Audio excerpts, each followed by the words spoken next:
sư hư cú giờ cứ sư chơi bể và cú nhớ trâu chiang mày thái tê cú thiên nhiệt sư hư tàu sinh chi hậu lũ trong sơ xe cho lúa tàu cá ư sĩ bao tàu trâu lũ xong ư cú tàu sĩ yếu và chỉ uống cái ư mua ở tụt tu theo ý tuần xài cú lũ nâng hay cho kế và sống câu chỉ giờ thầu cú mua cầu trâu lũ xong cú tàu chỉ xe chạy yếu chủ Giêsu lọ và cú tu va chữ chỉ cú tàu mua cú lũ nâng phi rồi va chữ theo mù cỡ va chữ cho lũ xong ít chiếc cho bùa gì chỗ on đỡ cú trở bi xài câu thay là ông câu mong theo bi sống câu muốn đồng đầu răng câu và cú sầu đồ lúc sẽ hơn đỡ để sử mua ít ra và tuy là tọt cá nó mình chỉ là cũng dọn rộng nhau rồi cú lúc năng li giờ ra thì Chúa Giêsu và chạy giờ co ra nó giờ ra ý là cú giờ hù rồi bên lòng nó lúc sẽ và ta xuống đi và bên ta tọt và tu tròn đỡ lỡ mua bên dẫn tiệt cái thì số bên lúc plan là sư hậu biệt tế là sư hậu là cho cái số dây bao dây và cú đời mà ở đâuอยู่รูปplan nó chiến trả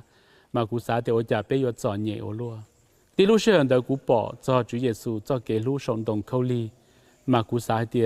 cú cho cái chọn nhẹ mà bảo chỉ tàu Chúa Giêsu cho cái lúc đi cú theo số răng câu hay thì Chúa Giêsu ở nhà giọt co thì bây lòng răng câu thì ý nó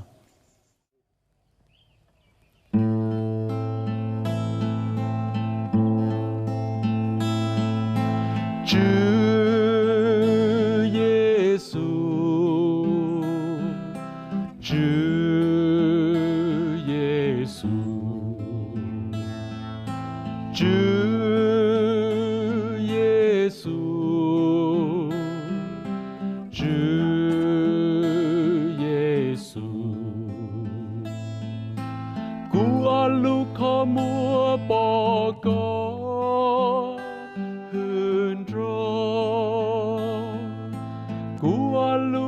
dễ nó có lù thọ Chúa Giêsu ua cha yo có Chúa Giêsu ua cha yo có tua thang cu cho tư yo vi wa chữ lu cu tư yo vi qua chữ lũ cu tua thang cu cho Chúa Giêsu, Chúa Giêsu, Chúa Giêsu, Chúa Giêsu. Sai ở tu sa sông đông cầu ly cú luôn nang mua chê cha ô tu ly Chúa Giêsu ua cha yo có Chúa Giêsu ua cha yo có tua thang cu cho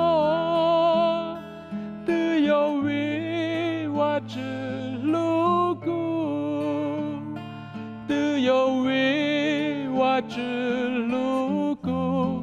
tua thang cu cho Chúa